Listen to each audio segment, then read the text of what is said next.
میں نے جو آیت مقدسہ پڑھی ہے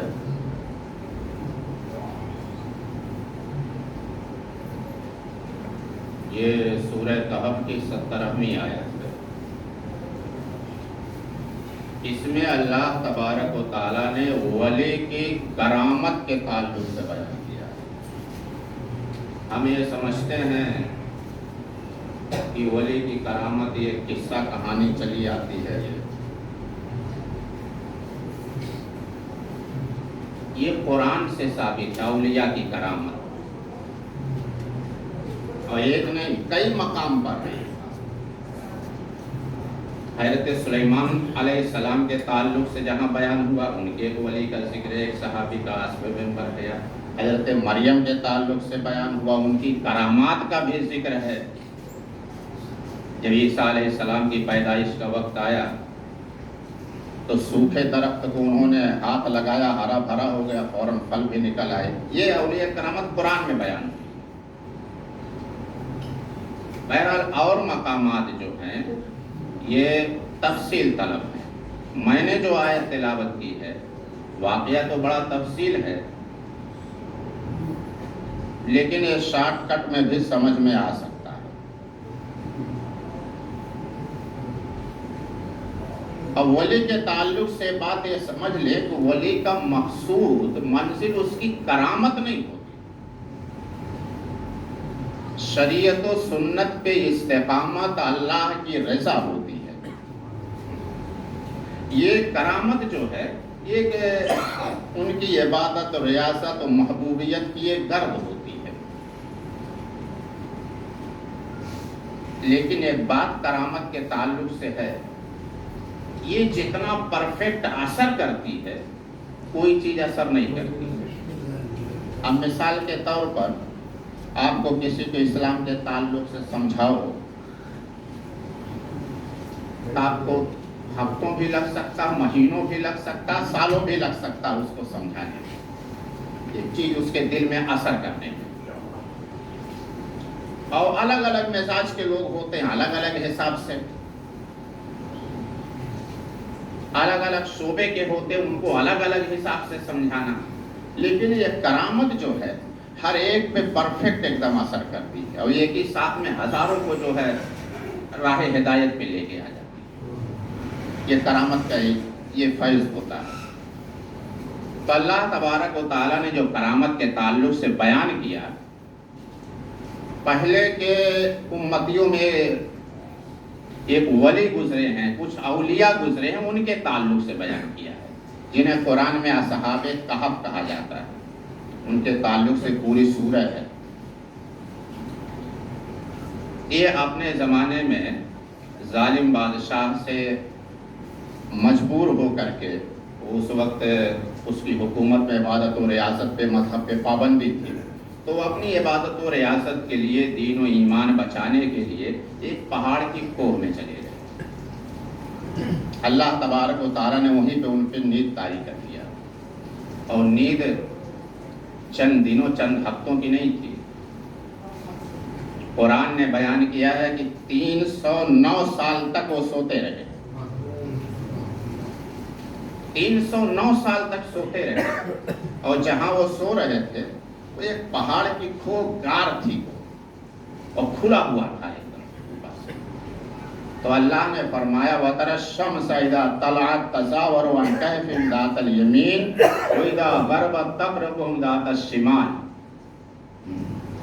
کھلے میدان میں وہ تھے، پہاڑ کی کھود ایک دم دونوں طرف سے کھلا ہوا تھا، لیکن اللہ فرماتا یہ محبوب جب تم دیکھو گے تو جب سورج نکلتا تھا، جب ان کے سامنے سے گزرتا تھا تو کترا جاتا تھا نیچے کی طرف تاکہ ان پہ دھوپ نہ پڑے، اور جب ڈوبنے کی سمت آتا تو پھر بھی ان پہ دھوپ آتی تھی، کھلے میں تھے تو یہ بائیں طرف جھک جاتا تھا۔ جب نکلتا تھا، جب ان پہ دھوپ کا ٹائم آتا تھا، دھوپ کا سمے، تو داہنی طرف کترا جاتا تھا، اور جب نکلتا تھا تو بائیں طرف کترا جاتا تاکہ ان پہ دھوپ نہ پڑے۔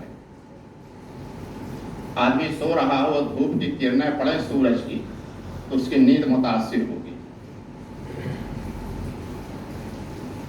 309 سال تک اللہ تبارک و تعالیٰ کے حکم سے یہ سورج جب ان کے مقابل پہنچتا تھا تو دائیں طرف کترا جاتا تھا، بائیں طرف کترا جاتا تھا، نکلتے وقت دائیں طرف، ڈوبتے وقت بائیں طرف، ان پہ سورج کی روشنی سیدھی نہ پڑے۔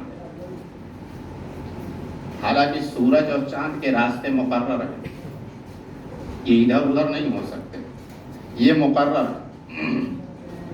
اللہ نے سورہ یاسین میں فرمایا والشمس تجری لمستقر لها ذلك تقدیر العزیز العلیم والقمر قدرناہ منازل۔ یہ سورج کے راستے مقرر ہیں، یہ زبردست تقدیر والے کا حکم۔ چاند کی منزلیں مقرر ہیں، سورج اور چاند کے جو راستے ہیں یہ تقدیر ہے، یہ اٹل ہے۔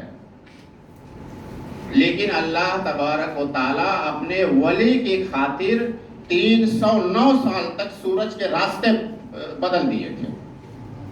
309 سال تک یہ سورج کے راستے بدل دیے۔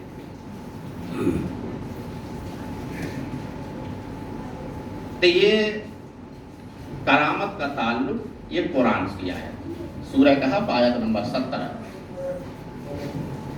اب مہینے کے اعتبار سے آئیے ہم حضور غوث پاک کے تعلق سے دیکھتے ہیں، اور ایک چیز اصول کے طور پر یہ سمجھ لیجئے، نبی جتنا مضبوط ہوگا اس امت کا ولی اتنا ہی مضبوط ہوگا، اتنی اس کی کرامت بھی اتنی ہی مضبوط ہوگی۔ نبی جتنا مضبوط پاورفل ہوگا اس کے اولیاء کی کرامت بھی اتنی ہی پاورفل ہوگی۔ تو حضور غوث پاک کے زمانے میں بغداد سے تھوڑا ہٹ کر کے ایک عیسائیوں کی آبادی تھی اور کئی لاکھ پر مشتمل تھی۔ ان لوگوں نے اسلام قبول نہیں کیا تھا۔ یہ کردستان کا علاقہ تھا، عراق کا کردستان کا علاقہ، اور عباسی خلفاء اس زمانے کی جو حکومتیں تھی وہ بھی پریشان رہتی تھی ان سے، آئے دن کی بغاوت۔ تو حضور غوث پاک اس آبادی میں جو عیسائیوں کی لاکھوں کی تعداد میں تھی، اپنے چند ساتھیوں کے ساتھ وہاں تبلیغ کے لیے تشریف لے۔ جب حضور غوث پاک وہاں آبادی میں داخل ہوئے، لوگوں کو پتہ چلا تو لوہے کے کاٹ کے لیے لوہا آیا تھا۔ تو جو بڑے بڑے پادری تھے وہ آئے، جو ان کے بڑے عالم تھے، لیکچرار تھے، پڑھے لکھے تھے، وہ سب سامنے آئے۔ آج بیٹھایا، ہم آپ کا استقبال کرتے ہیں، آپ ہمارے ہاں تبلیغ اسلام کی رعایت، ہم استقبال کرتے ہیں، ان کے بات کا انداز دیکھو، ہم آپ کا استقبال کرتے ہیں، لیکن تھوڑے سے کچھ سوالات ہمارے ہیں، وہ آپ جو حل فرما دیں، اس کے بعد آپ کی مرضی جو کریں۔ کا سوال کیا ہے؟ آپ کے پیغمبر کی ایک حدیث ہم تک پہنچی ہے، آپ سے ہم تصدیق چاہتے ہیں، آپ امت کے ایک بڑے عالم دین ہیں، اس حدیث کی ہم تصدیق چاہتے ہیں، وہ آپ کے پیغمبر کے فرمان ہے کہ نہیں، حدیث ہے کہ نہیں ہے؟ تو وہ حدیث کیا ہے؟ آپ کے پیغمبر کا فرمان ہم تک یہ پہنچا ہے، العلماء امتی کا انبیاء بنی اسرائیل، میری امت کے علماء بنی اسرائیل کے نبیوں کی طرح سے ہوں گے۔ یہ حدیث پہنچی ہے، ہم آپ سے یہ تصدیق چاہتے ہیں، یہ حدیث ہے کہ نہیں؟ آپ نے فرمایا نہیں، یہ حدیث ہے، سچ ہے۔ کہا اگر یہ سچ ہے، آپ کے پیغمبر کا فرمان ہے، ہماری امت کے علماء بنی اسرائیل کے پیغمبروں کی طرح سے ہوں گے، تو آپ کو یہ بھی معلوم ہوگا، اب آپ کے قرآن میں ہے اور بڑی تشریح کے ساتھ ہے، بنی اسرائیل کے پیغمبر اور خاص کر حضرت عیسیٰ علیہ السلام مردوں کو زندہ کر دیا کرتے تھے۔ تو آپ کے پیغمبر کا تو فرمان ہے، میری امت کے علماء بنی اسرائیل کے پیغمبروں کی طرح سے۔ اب حضور کے فرمان کا حدیث کا مطلب یہ تھا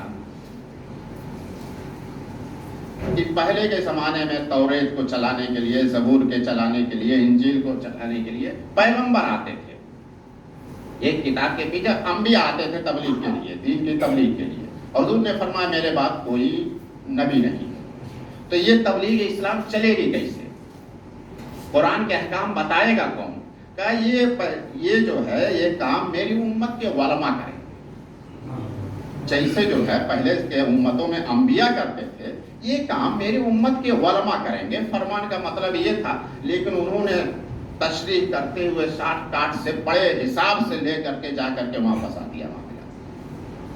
انہوں نے دوسرے طریقے سے تشریح کر کے لہٰذا کہ آپ کے پیغمبر کا فرمان ہے میری امت کے علماء بنی اسرائیل کے پیغمبروں کی طرح سے ہوں گے، تو آپ امت کے علماء میں سے ہیں۔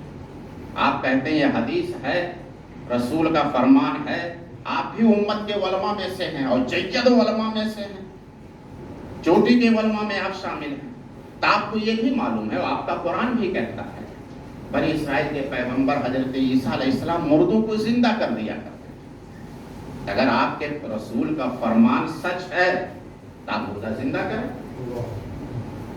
انہوں نے تشریح دوسری طرف سے کر کے لے جا کے معاملہ پھنسانا چاہا۔ امت کے علماء ہے، آپ کے رسول کا فرمان اگر سچ ہے تو آپ مردہ زندہ کریں۔ اگر آپ سچ نہیں ثابت کرتے ہیں اس کا مطلب رسول کا فرمان جھوٹ ہے، اور جب جھوٹ ثابت ہو گیا تو پیغمبر نہیں ہے۔ سوالیہ نشان لگایا، جھوٹ نبی سے جھوٹ نہیں ہوتا، جھوٹ ثابت ہوگا تو اس کا مطلب پیغمبر نہیں۔ اگر یہ سچ ہے تو آپ مردہ زندہ کریں۔ بزرگوں سے پاک نے کہا ٹھیک ہے چلو قبرستان، چلو قبرستان۔ تب کرامت جو ہوتی ہے نا، وہ ولی جب دکھاتا ہے یا تو تبلیغ اسلام کے لیے یا دین کی حقانیت کو ثابت کرنے کے لیے، کیا چلو۔ اب ظاہر بات اس بحث و مباحثہ میں ہزاروں آدمی جمع ہو گئے تھے، کچھ مسلمان تھے، اکثریت ان کی تھی۔ اب یہ پورا مجمع قبرستان کی طرف چلا۔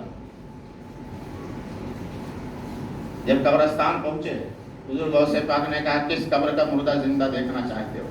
اب ظاہر بات ہے امتحان لینا تھا، تو تاسی قبر کو کہنے کو کہتے، ایک بڑی پھٹی ہوئی قبر پرانی تھی، بھجی ہوئی، کہا اس کا مردہ ہم زندہ دیکھنا چاہتے ہیں۔ کہا اتنا آپ لوگ اور بتا دیجئے، آپ کے پیغمبر جب مردہ زندہ کرتے تھے تو کہتے کیا تھے؟